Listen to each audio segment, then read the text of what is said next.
Estamos começando mais um podcast. Eu sou o Pod e ele é o Cast. Hoje temos uma convidada muito especial, uma pessoa com uma carreira brilhante na política. Ela que já desde pequena estava acostumada com a política. Eu acho que antes de andar ela já entendia de política. Filha de um político muito importante aqui na cidade, foi 2 vezes prefeito, marcou seu nome na história da cidade de Pelotas. E ela foi deputada estadual aqui do nosso maravilhoso Rio Grande do Sul. Esse Rio Grande do Sul que está tão abandonado hoje em dia, que precisa também de uma deputada igual ela, que volte de novo a se candidatar e venha novamente a ser deputada. Advogada também, uma empresária de sucesso, Adriane Rodrigues. Obrigada pela oportunidade, Matusa, assim, carinhosamente como eu trato, né? É até estranho chamar de Sandro, para mim é Matusalém. Obrigada a ele, obrigado aos que estão nos ouvindo, nos assistindo, porque é sempre uma oportunidade de entrar na casa das pessoas e de se fazer conhecer um pouquinho da nossa própria história. Adriane, aqui a gente gosta de saber da vida da pessoa, a gente gosta de saber como foi a tua infância, como é que foi essa situação da inserção na política. Então vamos começar lá na tua infância, como é que foi. É tão bom contar a história da gente, né? A gente viaja no tempo, ainda mais que eu fiz aniversário agora, sábado. Então, eu ainda estou na comemoração pela vida. Dia 17 horas. Dia 17. Eu sou prematura, então eu costumo dizer, não esperei nem para nascer, então imagina se eu vou ter paciência para esperar qualquer coisa na vida. Eu tenho isso na minha essência, não tenho a paciência, não tenho calma para as coisas, então eu vou atropelando às vezes. Mas a vida te ensina, né? Às vezes, mesmo com ansiedade, tu tem que ter prudência. Mas, quando eu entrei na política, foi totalmente simples. Eu queria porque eu queria mobilizar a juventude, eu queria que os jovens pensassem como eu. Eu queria porque eu queria mobilizar a juventude, eu queria que os jovens pensassem como eu, que não pensassem só em fazer festa, mas pensassem no futuro, pensassem no hoje, mas com o olho no futuro. E resolvi concorrer. E ele, ok, então vai. Ele era prefeito e não me apoiou. Não queria que a filha passasse pelo despertar tão cedo. Ele achava que se eu não entrasse para a política, eu continuaria sonhando mais um pouco, eu teria essa, como é que eu vou dizer? Ilusão que te leva à esperança, né? E que se eu fosse para a política, eu acordaria mais cedo e eu perderia esse encanto. Nem ele estava certo, nem ele estava errado, nem eu, né? Cada um leva suas experiências, cada um compra as suas esperanças. E eu fui traçando isso, não deixei de estudar, não deixei de me qualificar.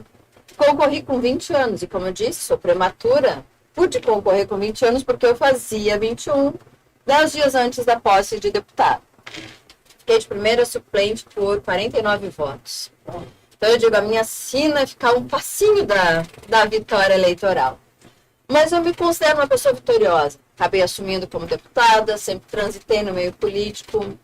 Tenho como característica me relacionar com todo mundo, porque eu amo as pessoas. Eu costumo dizer que eu enxergo além daquilo que elas defendem. Todos nós temos as nossas carências, temos as nossas posições. E comungamos mais ou menos com um e com o outro. Mas tu não concorda 100% com ninguém, nem com pai e mãe, nem com filho, nem com marido. Assim como tu não discorda 100% nem com o teu maior inimigo. Alguma coisa tu tem em comum.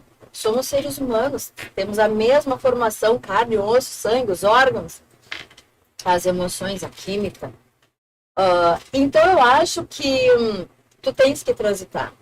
Óbvio, sempre tendo a tua posição. Quando eu comecei na política, eu comecei no PDT, no partido do Brizola. Meu pai era brizolista, meu pai era do PDT.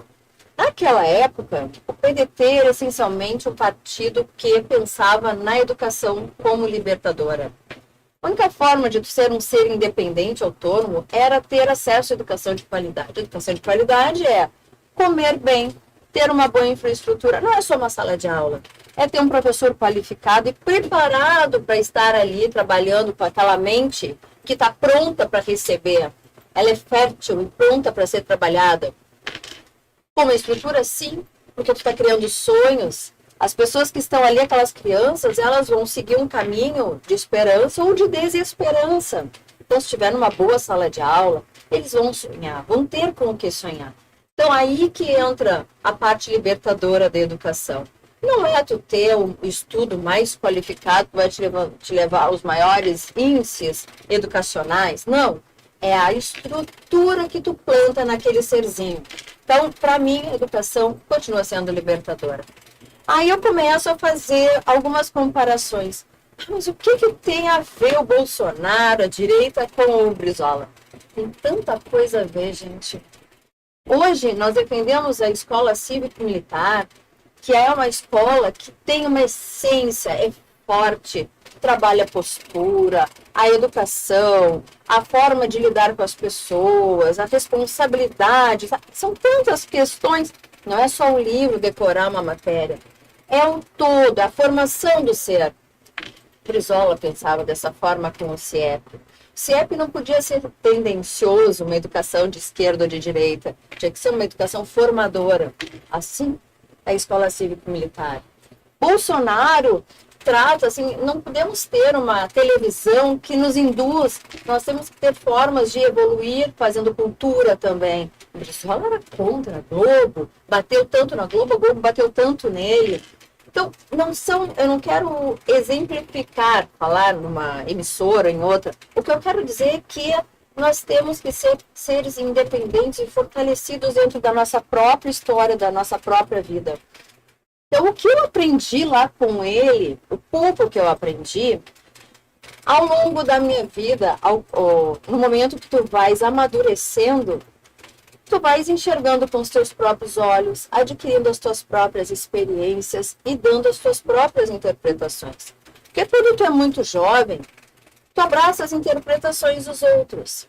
E eu venho de uma família onde meu pai conquistou tudo sozinho, mas com uma base familiar. Meu pai, paupérrimo do interior de Santa Vitória, que se tornou médico numa universidade federal, professor convidado numa universidade federal, prefeito 2 vezes, na época, a segunda cidade do estado, vereador... Foi 88. 88 e 96. Você coordenou a campanha dele, né? Eu era uma criança e metia a cara, eu ia junto e ele dava espaço. Pois aí que entra, né? Ele dava a corda e depois ele puxava. Deixou eu participar, deixou eu me meter, mas na hora que eu quis botar a minha cara, opa, aí não. Mas não deu jeito, né? Porque na época eu botei a cara e o Brizola ligou para ele e disse, não, tu vai deixar a Adriane sim. E aí ele também não discutia com o velho, deixou eu concorrer, mas a contragosto, não me deu patrocínio, não deixou os CCs trabalharem para mim, era tudo assim, não é para fazer campanha para Adriane. Então, quando ele viu que a coisa tinha crescido, aí já era tarde demais. Aí ele se empolgou, mas eu não consegui me eleger. Voltando ainda um pouco mais no tempo, tu estudou em escola pública ou particular? Não. Meu pai podia não ter dinheiro para trocar de sapato. Eu dava com a sola sapato para comida. Eu andava com o tênis que eu ganhava da minha madrinha, usado. A minha mãe comprava uma jaqueta para mim naqueles brechós. Mas eu estudava em colégio particular, porque ele dizia, eu ainda consigo pagar e não vamos tirar a vaga de alguém que não consegue pagar uma escola pública. Ou no Rio de Janeiro? Não, aqui em Pelotas. Eu nasci no Rio de Janeiro por um acaso. Porque meu pai foi fazer residência no Rio de Janeiro e como eu sou prematura, não esperei o tempo dele voltar, acabei nascendo por lá. Mas foi só o tempo de nascer e a gente já veio. Me considero pelotense. Sim. E... Adriano, tu achas, mesmo estudando em escolas particulares, tu acha que da década que tu estudaste lá, anos 80, anos 90, para cá, houve uma diminuição na qualidade muito do grande, ensino público? Muito grande. Na época, meu pai duplicou a rede municipal de ensino, era a maior rede da América Latina, o Colégio Pelotense era o maior colégio municipal da América Latina, com professores qualificadíssimos, uma concorrência por vaga, onde os colégios particulares perdiam, tinha filas e mais filas. Eu me lembro do colégio público municipal e estadual. Eu me lembro da disputa pelo Pelotense, o Assis Brasil, Cassiano, colégios que eram maiores, né, o Pedro Osório. Tinha uma disputa muito grande por vaga. Não só porque eram públicos, mas porque eram de qualidade. Eram colégios formadores. E eu, inclusive, queria ir para o Pelotense, porque eu tinha muitos amigos lá, primos lá, e o meu pai dizia, enquanto eu puder pagar, Tu não vai tirar a vaga de alguém que realmente não tem condições de pagar. Então, não era uma questão se eu vou pagar um colégio particular para minha filha porque ela vai estudar em colégio particular. Porque eu sou rico. Não, nunca fomos. Era rico de princípios e não de valores monetários. Mas me ensinou muita coisa. Eu tenho grandes amigos que se qualificaram, que eram de colégios públicos, e tenho grandes amigos de escola particular que não tiveram nada na vida daquela época. Aí isso foi sendo largado, porque a educação não foi prioridade para todos. E veio o governo, e saiu o governo, ele fez CIEPs, ele inaugurou CIEPs, escolas de turno integral, onde a criança comia, tinha dentista, tinha médico, tinha psicólogo, tinha psiquiatra, tinha esporte, tinha uma vida completa lá dentro. Ele entregou funcionando. No dia seguinte, foi fechado. Ele fez o Centro Integrado da Criança e do Idoso, o CICI, que é a obra que ele mais orgulho tinha de ter feito, dentro do Dunas. Tanto que, volta e meia, a gente assistia novela lá. A gente ia lá assistir uma peça teatral das crianças que moravam lá. A gente ia lá jantar com eles. Era um ambiente familiar, onde tinha crianças e velhinhos de rua morando juntos. Eles tinham o banho deles, a alimentação balanceada, e do ladinho tinha uma creche. Para aqueles que tinham casa e família, os pais podiam deixar na creche e buscar no fim do dia. No segundo dia, após ele ter largado o governo, foi fechado o CIS. Então, são projetos sociais, são projetos de muito valor que não foi dado seguimento. Ele teve projetos sociais ali. Por que eu estou citando esses projetos? Porque me ensinaram. Sim. Como o primeiro emprego de carteira assinada ainda, das meninas que aprendiam a fazer renda, tricô, crochê, bordado, dos meninos, o Floresta Pelotas, que foi mais conhecido. Quantos começaram seu primeiro emprego e tomaram um rumo na vida através daquilo, e hoje se orgulham de mostrar a carteira assinada e dizer, eu comecei aqui, e são homens de bem, são mulheres de bem, que cresceram e evoluíram. Então, esse tipo de projeto, não vê mais. A gente vê projetos politiqueiros, que tem data e hora para começar, muitos deles não têm para acabar, tornam a sociedade refém e não libertam ninguém. O que tu acha que se deve à falência do CIEPS e do CIS? A falta de vontade de dar continuidade à vida de uma pessoa que eles julgam já estar perdida. Eu acho que a gente não pode nunca desistir de uma vida. Por mais que a sociedade diga que tu és um perdido, é melhor um perdido dentro de um ambiente que te acolha do que um perdido solto na rua. Um perdido dentro de um ambiente acolhedor, ele recebe amor, ele recebe equilíbrio de volta. Alguma coisa ele vê que tem para receber, e quem recebe dá. Agora aquele que não recebe, não tem nada a perder. Dá um tiro, dá uma facada para ele, não vai trocar ele de lugar. É isso que eu penso.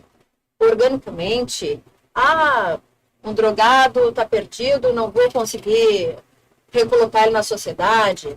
Esse aí já perdeu a cabeça, esse já matou. Julgar, eu deixo para o judiciário, eu deixo para a polícia. É claro que entre um bandido e um ser social, pagador de impostos, um cidadão, eu vou estar sempre do lado do cidadão. Agora, a gente tem que também ver o lado da pessoa que está pedindo ajuda, que quer se reconciliar com a sociedade. Então, se tu tens essa oportunidade, muitos nunca cometeram crime. Só não tiveram oportunidade na vida, não tiveram um equilíbrio familiar, não tiveram uma família. Foram largados à sorte. Essas pessoas não merecem uma oportunidade? Quantos eu citei aqui se formaram, tiveram essa chance na vida e aproveitaram, mesmo que por 3, 4 anos. A prefeita em Santa Catarina, ela tem uma postura, ela vai até o morador de rua, o pedinte, o mendigo, e ela propõe que ele vá à casa de acolhimento, e caso contrário, se ele se nega, ela então, na cidade, tu não vai ficar. Ela o retira. O que tu acha dessa postura? Eu concordo. Aí eu concordo. Tu tá dando oportunidade. Se o cara não quer a oportunidade, bom, mas tu tens que dar a oportunidade. Porque o que era o CIS? Era uma porta aberta, mas ninguém ia lá te obrigar a entrar. Não quer entrar, não entra. Mas quem quer, tem alguma coisa para oferecer. Nem que seja para ele próprio. Mas tu tá oferecendo, tá cuidando de ti, alguma coisa tu vai devolver para o universo. Uma pergunta bem polêmica para te fazer, que é a questão do trabalho, né? Por exemplo, hoje em dia não pode começar a trabalhar antes dos 18 anos, né? É muito difícil, ninguém quer que a criança trabalhe, ninguém quer que o adolescente trabalhe, quer que ele estude, muitas vezes ele não estuda nem trabalha, aliás, na maioria das vezes. E antes, né, há muitos anos atrás, teu pai com certeza começou a trabalhar muito cedo, eu também, tu também. O que tu acha dessa situação de hoje em dia, não poder trabalhar, mesmo que esteja estudando, não dão essa possibilidade, achando que isso pode estragar ele como pessoa? Né? Ótima oportunidade para falar, Matheus. Eu sou empresária. Quando eu comecei a falar lá que a gente vai amadurecendo as ideias, vai vendo o mundo com outros olhos, meu marido era empresário e isso começou a me fazer olhar as coisas com outros olhos. A tal da lei trabalhista, toda semana tinha um processo, toda semana tinha algo. Fomos processados uma vez porque a funcionária tinha caído na caixa de gordura, quebrado o pé e ela queria uma indenização pro resto da vida. Detalhe, não tinha caixa de gordura dentro da loja.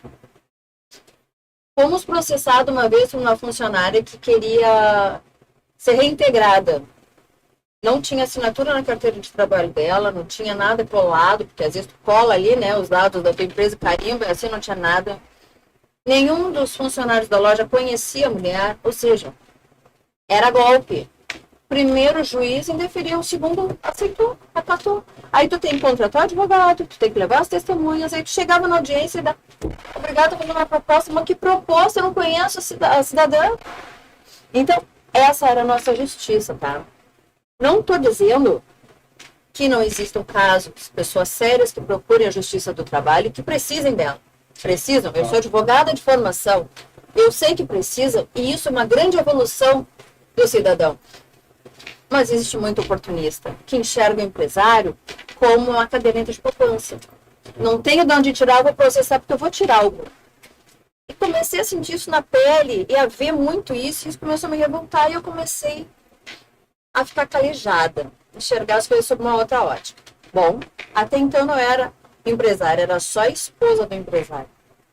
Passei num grande concurso público, renunciei ao concurso público em fevereiro de 2020. Assumi um restaurante do meu marido e estourou a pandemia. Eu cuidei do restaurante por 20 dias e ele ficou fechado por 10 meses. Eu podia ter feito um estágio probatório dentro de casa, né? E eu escolhi ser empresária. Então, eu fui forjada na dor. E hoje eu posso te dizer, falar sobre leis trabalhistas, sobre a experiência dos menores, do menor aprendiz, dos jovens. Os meus melhores funcionários hoje, claro, eu tenho minhas líderes lá, que são pessoas experientes, maduras, porque o equilíbrio é a melhor coisa. Tu só consegue ter mais sangue frio, lidar com as coisas, através da maturidade. E a maturidade vem com a experiência, vem com a idade. Mas como é que tu dá oportunidade para um jovem que não consegue passar no vestibular, que não tem acesso à Universidade Federal, porque ele só pode fazer numa Universidade Federal, aonde está cheio de cotas para cor, para sexo, para isso, para aquilo, e a criatura não teve o mesmo ponto de partida. Ele não teve uma escola de qualidade. Aquilo que eu comecei a falar, ele não tem essa independência, essa autonomia. Ele é empurrado para o mercado de trabalho ou para a vagabundagem. Pouquíssimos conseguem um banco acadêmico. E hoje eu tenho nos meus restaurantes a maioria dos meus funcionários com 18, 19 anos. É uma geração super comprometida, responsável, imatura. Eles choram, eles ficam perdidos, não sabem como lidar às vezes com a situação. Mas eles querem crescer, eles querem evoluir. Paralelo a isso, eu tenho lá a geração dos 40 mais, que é outra geração comprometida. A intermediária é a mais complicada. Aí eu venho para um outro lado. A gente tem aí um público que ganha bolsa isso, bolsa aquilo, recebe em torno de R$ 1.600. Salário, R$ 1.775. É pouco salário? É, mas para quem paga é muito, porque a gente não paga só os 1.775, né? É o dobro. Aí eu te mostro uma conta. Eu só ganho 1.600 de verba do governo. Vai querer sair de casa para ganhar 1.700? Só que as pessoas não enxergam. Elas podem fazer uma hora extra, elas podem demonstrar qualidade no que fazem, serem promovidas e começar a ganhar mais e almejar outras oportunidades e evoluir. Elas não enxergam. Elas têm aquilo aqui. Por quê? Elas não pensaram, elas não evoluíram, elas não tiveram aquele empurrão que a escola que te produz a independência pode te oferecer. A liberdade. Então, é tudo uma consequência. Aí eu venho numa outra coisa para te mostrar. Aí tu forma esse público que não quer trabalhar porque está muito bom, acomodado nos 1.600. O que eles fazem com esses 1.600? Que tipo de vida que eles conseguem ter com isso? Então a pessoa não pensa em crescer. E eu não condeno as pessoas, que fique muito claro. Eu condeno os governos que tornam essas pessoas reféns desse sistema. Porque aí eles veem a gente como bandido. E olha, eu me tenho como uma grande, não digo chefe, patroa. Eu sou uma parceira dos meus funcionários. Adoro eles, eles gostam de mim, a gente trabalha junto. Não sou daquela que chega da ordem, não, eu vou lá e faço junto. Aí eu digo para vocês, jornada 5x2. Ah, vou ter 2 dias de folga. Que folga tu vai ter, meu querido? Vai ter uma folga permanente. Quem é o empresário que vai conseguir acolher essa jornada de trabalho? O tal do 5x2, o que vai resultar? Não é só tu dar 2 dias de folga para o funcionário. No meu caso, tenho jornada, minhas lojas ficam abertas 24 horas. São 2 restaurantes de 24 horas. Eu vou precisar incluir 2 funcionários a mais por turno para poder rodar as folgas. Sabe o que isso representa na folha? Só 50% a mais de custo. Insustentável. O que acontece com a maioria? Vão falir. Valores, né? Vão falir. Onde é que vai ficar emprego para essas pessoas? Então, assim, aí o governo mostra que está te dando um presente. Tu vai ficar 2 dias em casa. Mentira, tu vai ficar permanentemente. Onde é que tu vai conseguir emprego? E não vai ter bolsa para todo mundo. Sim. Então, ele se faz de bonzinho e, mais uma vez, o empresário é o maldoso da história. É o cruel. Gente, não é assim. A gente tem que construir junto. Tem que haver um equilíbrio. Então, o jovem não pode trabalhar. Aí ele oferece o que ele não... O governo oferece o que não pode oferecer. E, de novo, a sociedade se esfacela. Agora, se tivesse faculdade para todo mundo, se tivesse emprego digno para todo mundo, um salário responsável para todo mundo, mas não, é a politicagem. Sabe que claro, sabe melhor que eu que a compra de voto é proibida no Brasil. No momento em que temos 48 milhões de pessoas dependendo do Bolsa Família, essas pessoas votam, isso não seria uma forma de comprar o voto? Elas não deveriam, um amigo meu até hoje me falou isso, as pessoas não deveriam não votar, então, já que elas estão recebendo esse auxílio vindo do governo, para não caracterizar uma compra de voto político. Eu estou te comprando. É uma indução, né? É uma indução. Porque se essas pessoas tivessem consciência, ok, não seria. Esses projetos sociais são temporários. Não seria. Lembra da época do Bolsonaro, que ele ganha bolsa, tem auxílio-desemprego, e se tu conseguir um emprego, nem me lembro, em X meses, tu vai continuar ganhando essa bolsa por mais um tempo, como um bônus por ter conseguido um emprego. Motivava as pessoas a irem em busca. Mas agora não. Acomoda as pessoas em não fazerem mais nada. Então isso é cultural. Isso começa a trabalhar a cultura de uma geração inteira. A gente acha assim, é muito bonito. É legal tu poder ficar com a tua família 2 dias na semana. É legal tu poder ter mais tempo para descansar. É tudo isso. Mas tu tendo a tua consciência tranquila, tu também estando em paz de espírito, que as tuas contas estão pagas, tu ter dinheiro para comprar comida. Agora, quando tu não tem nada disso, que adianta tu estar em casa, estressado, em depressão, preocupado? Citou o Bolsonaro. O que tu acha dessa rivalidade que hoje se encontra no país entre esquerda e direita, né? Que sempre houve, mas agora muito acentuado? Boa pergunta. Muita gente acha ruim essa polarização. Eu acho ótimo. Porque não existe terceira via. Não existe meio termo. Tu acha que está meio certo ou meio errado? Não existe meio certo ou meio errado. Ou é ou não é. Ou é certo ou é errado. Ou eu sou a favor ou eu sou contra. Ou eu sou do lado ou eu sou do outro. Tu não consegue estar nos dois lados ao mesmo tempo. Tu pode ir para os dois lados, mas não ao mesmo tempo. Eu costumo dizer, esquerda e direita não é esquerda e direita. É a favor ou contra de um determinado projeto, de uma determinada posição. Tu é a favor ou tu é contra que um jovem de 18 anos trabalhe? Depende. Não depende. Tu é a favor ou tu é contra. Eu sou a favor.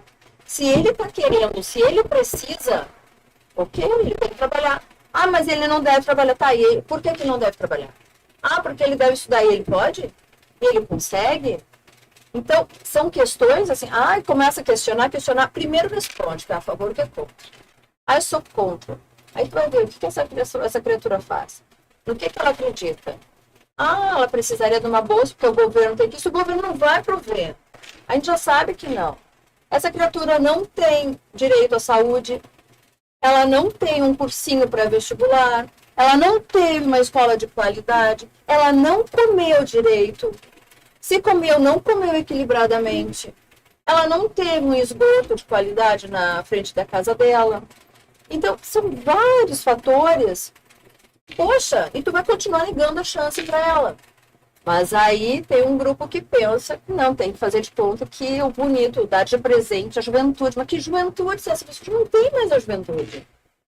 Cercearam ela dos direitos que ela teria lá quando ela era criança, com 3, 4 meses de idade. Então, são inversões de valores o tempo todo. Eu sou a favor. Eu sou a favor e eu acho que devia ter 2 partidos. É A e B, ponto final. O resto é tudo encher linguiça e achar oportunidades para politicagens. E tu, como empresária, Adriane, tem achado alguma dificuldade em conseguir mão de obra hoje em dia? Totalmente. Canso de trabalhar de segunda a segunda, de não ter descanso fim de semana, de ter 3, 4 horas para dormir. Às vezes eu comento com os meus amigos, gente, eu tenho que escolher entre comer, dormir ou tomar banho. Então aí eu tomo banho para dar uma acordada e o comer fica para daqui a pouco. E assim a gente vai fazendo, porque não tem mão de obra no mercado. E tu não acha que tem uma coisa aí que não bate muito bem, que é assim, existe desemprego, ninguém tem trabalho, mas todos os empresários reclamam da mesma coisa, por isso eu te perguntei, que não tem mão de obra, ninguém quer trabalhar? Consequência de tudo isso que eu te falei. Tem um assistencialismo que não tem dia e hora marcado para encerrar. E as pessoas não querem se comprometer, elas querem ficar na zona de conforto. E isso não faz com que a sociedade evolua, progrida. Eu acho que esse auxílio de 600, de 700, de 1.500 reais, então, é que causa a maior parte da evasão aí, do pessoal querer trabalhar. Sem expectativa para essas pessoas, sem a perspectiva de crescimento, sim. Porque o que seria o melhor? Em vez de tu dar um dinheiro para uma mãe eternamente, não seria melhor que ela tivesse onde deixar o filho, tivesse onde se qualificar, tivesse onde se sentir útil, mais bonita? Sim, por que não? Mulher gosta de ir no cabeleireiro, gosta de fazer a unha, de fazer uma depilação. Ela costuma ser vaidosa.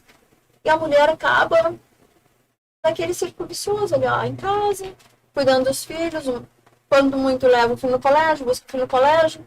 Ela não vai mais além. Então oferece essa liberdade para a mãe. Oferece para a mãe, tu vai te oferecendo para o filho, vai incentivar o marido, e assim vai, sabe? É um todo. O velho não dar o peixe, sim. Exatamente, tu até pode dar o peixe, como eu citei lá do Bolsonaro. Tu dá, porque tem gente que precisa, às vezes, por algum tempo. Mas é por algum tempo. Ensina essa pessoa a pescar nesse tempo, e ela depois vai se sentir útil. Ela vai dar para ela mesma, e vai ajudar, quem sabe, outras pessoas com o próprio exemplo. Não sou contra o assistencialismo, mas o assistencialismo para aquelas pessoas que precisam por tempo determinado. O que foi quase vice-prefeita da cidade, agora em 2024, é bem recente, eu teria uma pergunta para te fazer. Lá no tempo do teu pai, 88, 96, nós pagávamos o IPTU. O IPTU servia para esgoto, para iluminação pública, para coleta de lixo, servia para tudo. E a prefeitura ainda assim tinha 4 pronto-socorros na cidade de Pelotas. E tu parava em qualquer lugar no centro sem ter que pagar nenhum real. embora tivesse algumas janelinhas ali, era da tua escolha pagar ou não. Hoje em dia, nós continuamos pagando o IPTU, mais caro até proporcionalmente, e agora também tem uma taxa de esgoto, que foi privatizada do Saneco, uma taxa de lixo, por sinal é bem cara, agora a taxa de iluminação pública, e ainda se a gente para no centro, tem um parquímetro onde arrecada milhões ali semanalmente, e como que o dinheiro, eles dizem que está cada vez menor, se naquela época somente com o IPTU dava conta de toda a infraestrutura da cidade, esgoto, saneamento, etc. e tal. E porque hoje, para onde está indo esse IPTU e o que eles estão fazendo com tanto dinheiro, já que os pronto-socorros têm fechado, ao invés de abrir mais. E ainda foi a primeira cidade a fazer a plena da saúde, ou seja, assumir para si a responsabilidade, tinha dinheiro para a cultura, tinha dinheiro para o esporte, tinha dinheiro para a iluminação pública, aí o Laranjal, o calçamento do Laranjal, calçadão do Laranjal é obra ainda do governaço. A iluminação da estrada do Laranjal, as pétalas da beira da praia do Laranjal, a Dom Joaquim, a Duque de Caxias, asfaltos ainda, Campos Sales, ainda essa semana pisei lá, ainda é antipó-asfáltico do tempo do governaço há quantos anos? 20 anos atrás. Nunca mais se fizeram. Mas eram coisas de qualidade. Eu vou te responder. Gestão e prioridade. É só isso. É tu não desviar dinheiro da merenda, olha aí o INSS que diga, e é não botar a sujeirinha embaixo do tapete, é tu priorizar. É tu saber de onde tu vem, aonde dói, e tu fazer pelos outros aquilo que tu não quer que os outros sintam, aquilo que tu já sentiu e tu não quer que sintam. Mas, como eu disse, por isso que eu acho que a polarização é boa. Ou tu tá de um lado, ou tu tá do outro. Não tem meio termo. De lá para cá, por que ninguém mais asfaltou a Campos Sales? Por que os pronto-socorros sucatearam, diminuíram a mão de obra dos professores, porque lá se qualificava. Não tem professor na colônia. Então vamos fazer o seguinte. Aqueles professores que moram na colônia, que querem vir trabalhar na cidade, se ficar na colônia, vão ganhar 100% a mais. Encher de professor na colônia. Aquele professor que quiser fazer um curso de pós-graduação vai ter um convênio com a Universidade Federal, com a Universidade Católica e vai ganhar 50% mais. Todo mundo querendo se qualificar. Então, buscar... A gente tem quantas universidades em Pelotas? Na época a gente tinha a Católica Federal. Quantos núcleos a gente tem hoje? Olha o tamanho das nossas escolas técnicas. Somos cidade do interior, que nem tão interior somos, 2 escolas técnicas.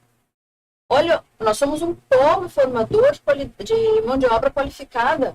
Os nossos jovens vão tudo embora. Vão embora porque eles não têm onde aplicar. Eu sou um exemplo de quem teve que ir embora. Meu irmão foi embora. Pessoas que estudaram em escola particular, que fizeram uma faculdade, pós-graduação, mestrado, se qualificaram e não tiveram acolhida aqui dentro. Não é acolhida porque eu não estava satisfeita. Não tinha oportunidade para todo mundo. E continua cada vez pior. Não tendo. Como eu tenho notado essa situação, onde hoje o IPTU, eu não estou sabendo muito bem para onde ele vai, o mesmo que falou. Não tem clareza, né? Faltaram novamente a Campos Sales e tal. E cada vez cobram mais impostos. Eu esqueci de citar também os camelôs, que antes não pagavam nada, agora eles ficam dentro do call center e pagam um valor até bem alto ali para ter sua banquinha, né? Então a prefeitura está arrecadando de todos os lugares e cada vez mais eu não tenho vendo. Mas agora eu vou passar para uma outra situação, já que respondeu essa, né? Eu esqueci de colocar isso, que é a situação do pedágio aqui no Rio Grande do Sul, sendo o pedágio mais caro do Brasil, onde a gente vai a Santa Catarina, bem próximo, aqui paga R$ 2,40 o pedágio, e aqui no Rio Grande do Sul, R$ 19,60, isso impactando as pessoas não quererem trazer carga para o Rio Grande do Sul, nem transportarem daqui para outros lugares, porque sai muito caro e não é viável. O que tu acha dessa situação? Começa que a estrada é um horror. Tu paga caríssimo. Aí tu entra na cidade, é um buraco dentro do outro. Feia, suja, cheia de lixo. A gente não é convidativo em nada. Se ao menos tivéssemos uma estrada, uma via de chegada convidativa, mas nem isso. E eu não vou falar só sobre as novas oportunidades. Vamos falar sobre o nosso pessoal que tem que sair com o seu caminhãozinho daqui, ir a Rio Grande, voltar e seguir subindo o estado. A nossa mão de obra que vive aqui.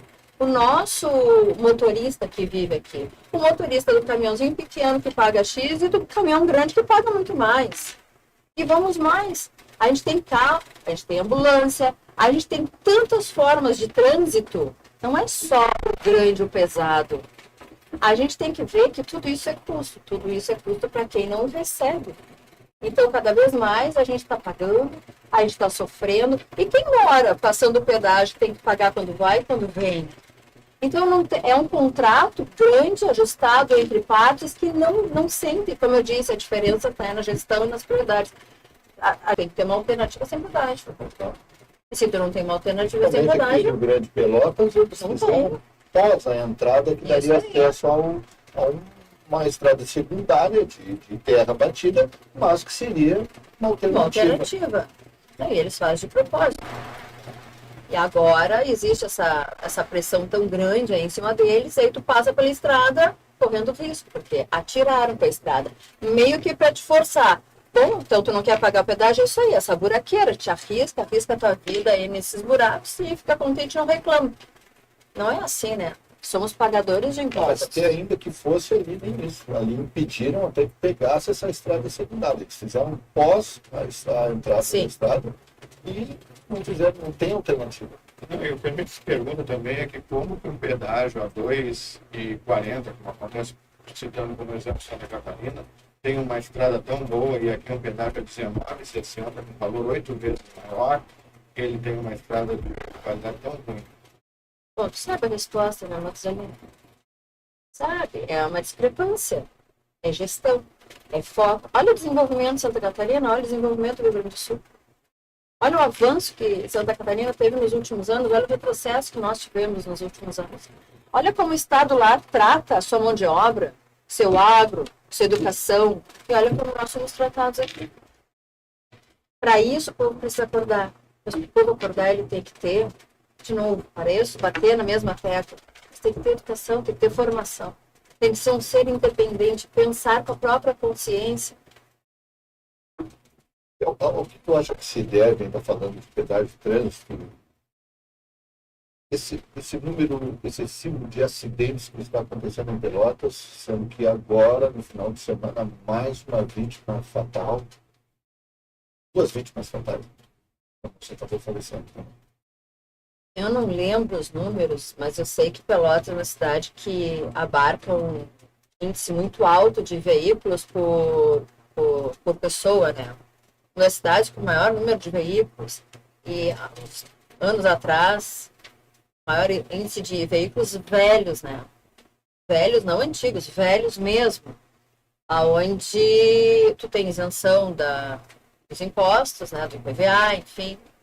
Mas isso pode ser uma questão, né? Falta de fiscalização. Se não me engano, estavam no Uber, que não é um veículo tão velho, depois a própria... isso tu está pegando os casos atuais, aqui os que vieram a ser noticiados. E aí eu quero casar isso junto com a nossa infraestrutura, né? É impossível tu andar com segurança numa via dentro do centro da cidade, onde é completamente esburacada, onde não tem sinalização. E aí, quanto mais tu te afasta do centro, pior vai ficando. Então, é óbvio que não é só o embelezamento, é questão de segurança também. Eu vou ler um pouco o pessoal que está assistindo aqui, está mandando para nós, né? Ali o Anderson Dias, futura deputada estadual, né? O João Berneira, ele colocou boa noite, estamos aqui na escuta desse maravilhoso programa, uma ótima entrevista. A Adriane Mendes mandou muito inteligente, maravilhosa. A Maria Silva mandou convidada incrível. Já pensou em uma boa pergunta? Já pensou em concorrer para governadora do nosso estado? Seria? Ainda não, vamos devagar. Por enquanto eu sou pré-candidata a deputada estadual. Tu é pré-candidata a deputada estadual. Então, como deputada estadual, o Renato Ferraz ali mandou umas palminhas, né, de parabéns. O Renato Ferraz também mandou muito legal esse espaço. Matuzalei, parabéns. E a Tatiane, não consigo ler o sobrenome ali, fala... Cássio. Fala cirúrgica, a educação é a base e os questionamentos dos entrevistados, muito bom. E Maracias passou sobre o link agora. Bom, então tu és pré-candidata a deputada estadual aqui do Rio Grande do Sul. Exato. Com foco na região sul, na minha região. Uma região que tem uma história tão bonita, que já foi o berço da cultura, da educação de todo esse país. Nós temos essa fama da cultura, da educação, porque lá nos áureos tempos nós ganhamos uma escola técnica em detrimento a um banco. Olha o que é isso e um povo ficar quieto diante desta troca.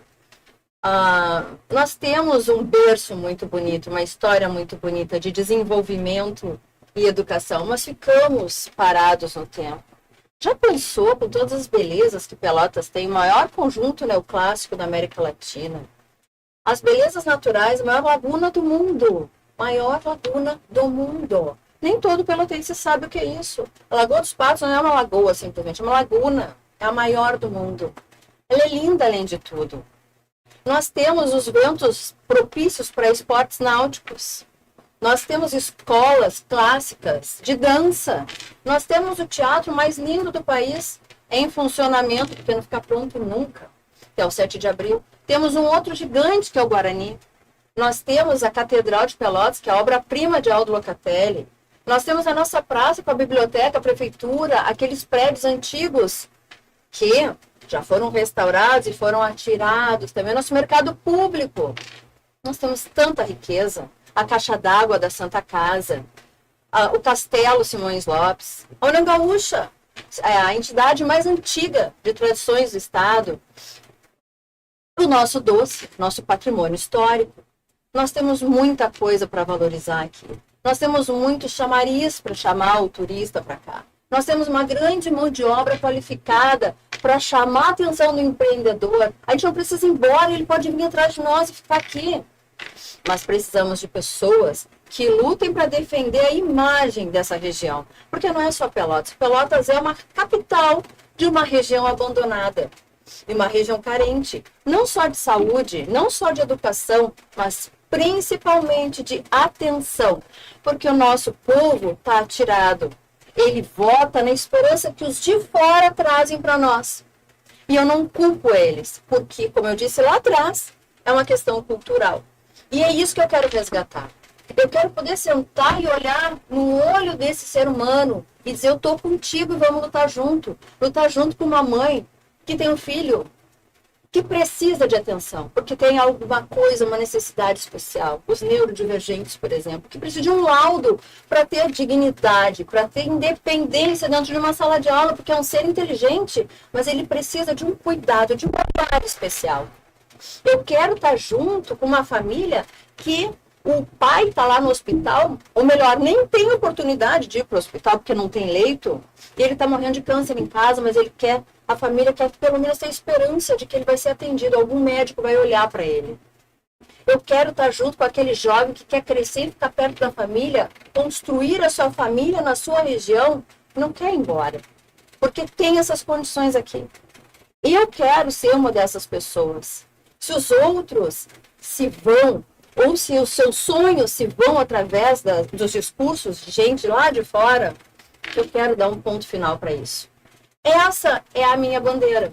Eu não sou aquela que vai defender só o agro, vai defender só a educação, vai defender só a saúde. Não, eu vou defender a minha região e ela precisa de muito. Por onde a gente puder começar, eu vou estar de braços dados.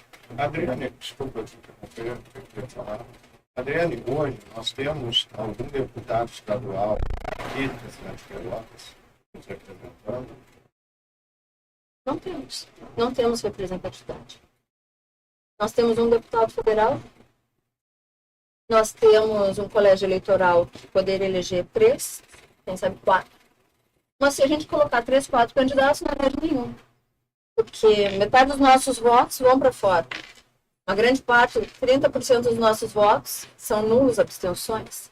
Então, se a gente não focar em direcionar os nossos votos para poucos candidatos, aí eu venho na polarização. Bota um que pensa A e bota um que pensa B, não enche de A e de B, porque senão não elege ninguém. Aí entra alguém de fora e arrebata as nossas esperanças. O que tu acha que poderia ser feito para atrair novos empreendedores para Pelotas, ou grandes empreendedores para Pelotas, que é o que a cidade está precisando? A gente precisa ser visto. A gente não pode ser visto como uma cidade cheia de buraco. Quer ver que a gente teve uma baita oportunidade. A desgraça da enchente. O aeroporto de Pelotas começou a bombar. As pessoas às vezes tinham que vir até Pelotas de avião para aqui pegar um ônibus e voltar para Porto Alegre, capital. Quantas pessoas chegaram em Pelotas que não teriam vindo por outros motivos? Era uma porta aberta, uma oportunidade das pessoas enxergarem Pelotas. Não tinha um quiosque dentro do aeroporto, não tinha um receptivo lá te convidando e te mostrando algo que te atraísse para ficar 2, 3 horas e conhecer a cidade. Mas eu acho que não fica ninguém no aeroporto, a não ser os vigilantes. Não fica ninguém.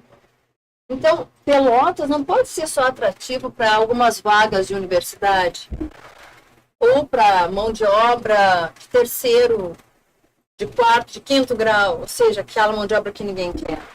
Pelotas tem que ser atrativa para todos. Nós somos ricos em tudo.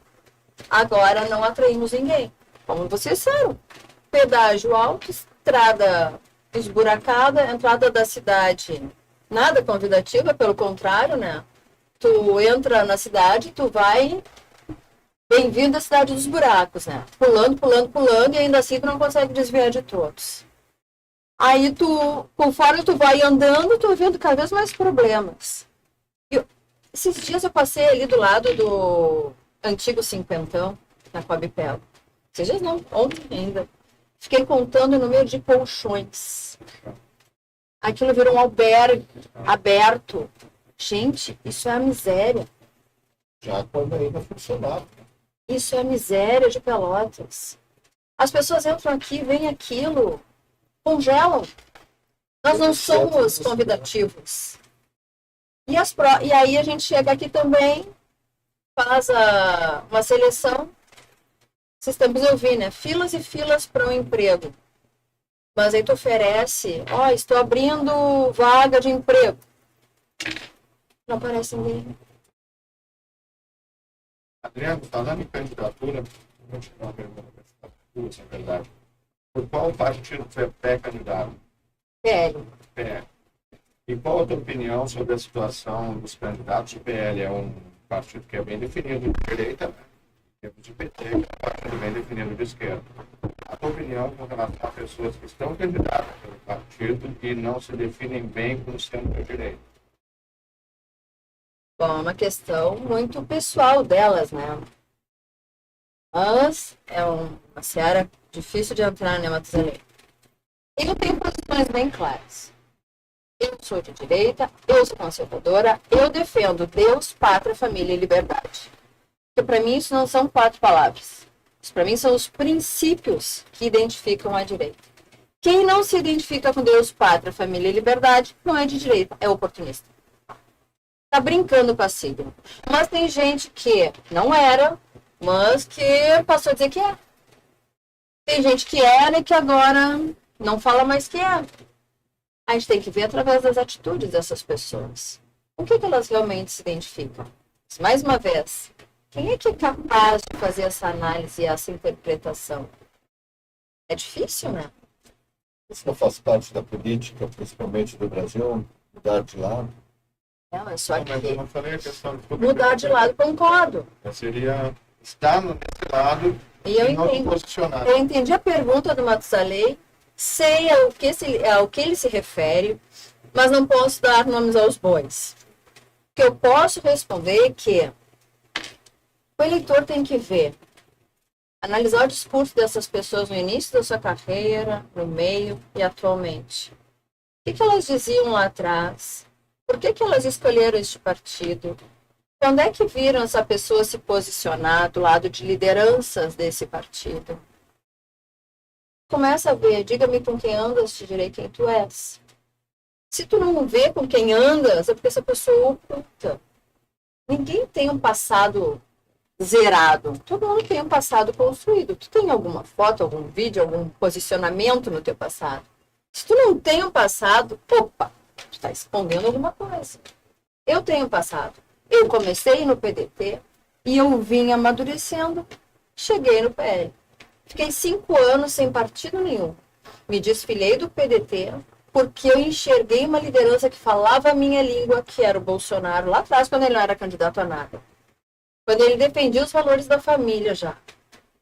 Então, ali eu comecei a ver, tem alguém que fala o que eu tenho vontade de falar. E eu não vou ser ouvida sozinha, mas ele é ouvido. E aquela voz foi ecoando, foi crescendo, e foi tomando corpo, até que ele veio de candidato, se elegeu e falou por nós. E aquilo me deu forças para eu seguir ele, eu voltar para a política. Então, este é o meu caminho. E ela está ali, registrada. Não escondo de ninguém. Sou bolsonarista até o fim. Porque um país que cresceu numa pandemia, que se desenvolveu numa pandemia, com tudo que sofreu o Bolsonaro, ele é digno dos parabéns. Ele defendeu a independência do Brasil. Ele defendeu Deus, pátria, família e liberdade. Não sou contra quem não defende Deus.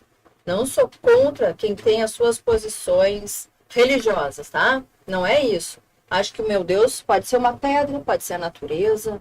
Tu tens as tuas crenças. Não estou entrando em um tipo de religião. Eu estou entrando na tua fé. Acho que tu tens que acreditar em algo maior do que tu. Não podemos ter essa soberba de achar que nós somos maior do que qualquer coisa nessa terra. Então eu acredito, Deus, pátria, teu universo, tu é um ser social, tu não és mais do que ninguém, tu tens que saber os teus limites. A coletividade, mas para ter a coletividade tem que ter individualidade, tu tem que ter a tua formação, a tua independência, a tua autonomia, a tua pátria, a tua liberdade, que está junto com tudo isso. E é tu que constrói a tua liberdade. Não é o Estado, não é o governo. Não são as terceiras pessoas que vão te dar oportunidades. Se tu não te oportunizar primeiro, tu tem escolhas na vida. Eu dou um exemplo muito claro. Meu pai, os irmãos dele, ninguém quis fazer uma faculdade. Ninguém quis estudar. Ele quis estudar. E ele estudou, ele passou fome, passou dificuldade. E ele mergulhou naquele objetivo dele. O dia que ele passou no vestibular, ele foi a Santa Vitória pro jornalzinho lá mostrar pro meu avô: pai, passei na Federal. Filho, não te ilude, alguém pro teu nome. Nem o pai dele acreditava. Então, ele foi atrás. É difícil, mas não é impossível. A gente tem livre-arbítrio, liberdade. Tu faz as tuas escolhas. Então, para mim, isso é um guarda-chuva dos meus princípios. Analisem quem são as pessoas que defendem os teus princípios. Nem todos vão concordar comigo, os que estão ouvindo aqui. Vou perder muito voto, talvez. Mas essa sou eu. E eu não quero ser vista de outra forma. Eu tenho identidade. Alguns outros políticos vão chegar aqui e vão dar um discurso. Vão chegar aqui e vão dar outro discurso. Vão chegar aqui e vão mudar um pouquinho. Eu não. Eu vou ser a mesma onde eu estiver. Se eu tiver que tomar ferro, porque eu estou falando que eu sou contra a jornada de 5x2, vou levar ferro, mas eu estou dizendo por que eu sou contra. Eu sou a favor que as crianças tenham uma educação de qualidade, que elas tenham comida para poder estudar, porque sem a comida de barriga roncando não vão conseguir aprender. E o que adianta tu dar cota, tu dar vaga depois, se aqui embaixo foi precário? Tu vai continuar dando cota, essa pessoa vai continuar correndo atrás da máquina. E aí quando ela chega lá e quiser fazer um curso de medicina, hiper concorrido, que até quem faz cursinho 3, 4, 5 anos não passa. Com quem ela vai concorrer? Ela nunca vai conseguir concorrer. Então isso é ilusório, é fictício. É conversa para boi dormir. É a favor de algo sólido. Exato, eu sou a favor de algo sólido. Vão ser transparentes, vão ser objetivos, vão ser racionais. Até, não sei se vai precisar de Não. Adriana, agora eu queria assim, Adriana, como a Adriana se define como pré-candidata a deputada? Bom, a Adriane, pessoa física, é alguém que acorda agradecendo a Deus e vai dormir agradecendo a Deus, mesmo quando tem lágrimas nos olhos. Sou alguém de gratidão pela minha existência, pela minha oportunidade nesta terra e neste corpo.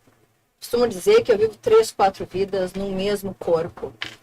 Que eu sou alguém que, se eu tiver que deixar de dormir, de comer para fazer acontecer, eu vou fazer. Porque o tempo é tão curto para tanta coisa que a gente pode fazer e oferecer e deixar nossa marca. Não deixar minha marca por vaidade, mas deixar minha contribuição para Deus ter me ofertado essa oportunidade. Essa sou eu. Alegria de viver. E eu quero passar isso para as pessoas. Parece uma resposta ambígua, genérica, que não diz nada. Mas eu já falei tanto sobre as coisas que eu defendo, né? Que o que eu quero mostrar é que eu sou um ser humano comum, normal, como todo outro. Só que eu aprendi a sentir algumas dores. Eu nasci e me criei numa vila, morando no Arco-Íris. Numa casa boa, com piscina, estudando em colégio particular, fazendo faculdade em uma universidade particular, fiz pós-graduação, fiz mestrado, trabalhando, pagando as minhas contas. Sou uma empresária, pago impostos altíssimos. Se eu não tiver no fim do mês para pagar as minhas contas, não tem problema, eu tenho que pagar as contas dos funcionários, dos fornecedores. Então, eu sei o que é uma responsabilidade. Eu sei o que é fazer orçamento no fim do mês, ver que vai faltar. Então, eu sou aquela pessoa que sente as dores, que sabe que são as dores. Sou mãe. Sei quando um filho está sofrendo, sei quando um filho precisa de algo e tu não tem para dar. Lá atrás, quando meu filho era pequenininho, tinha as vacinas, aquelas que não dá no postinho, algumas eu não tinha dinheiro para dar também. E eu sofria, porque eu queria poder dar para o meu filho uma vacina.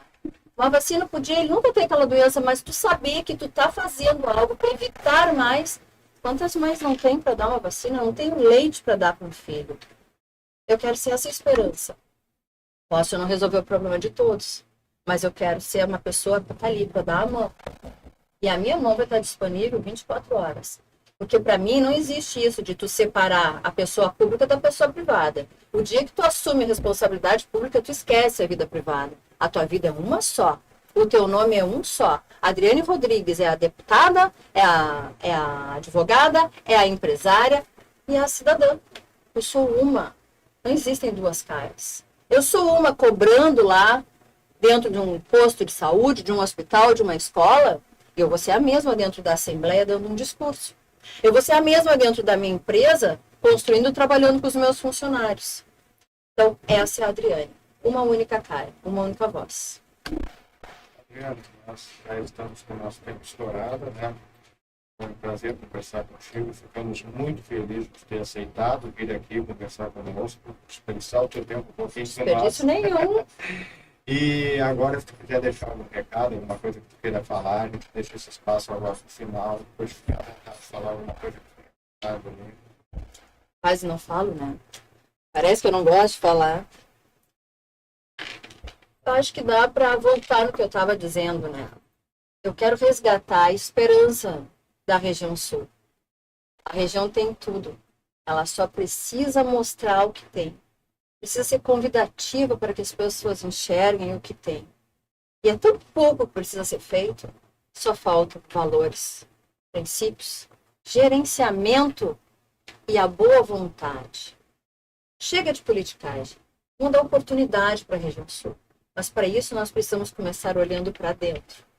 Momento que o nosso cidadão pelotense, nossa região sul, olhar o potencial que ela tem, na mão de obra que ela tem, seja no profissional ou até no político, e a gente puder cobrar de quem está aqui dentro, a gente vai ser presente. A gente cresce, a gente volta a ocupar aquele espaço que nós ocupamos há um século atrás.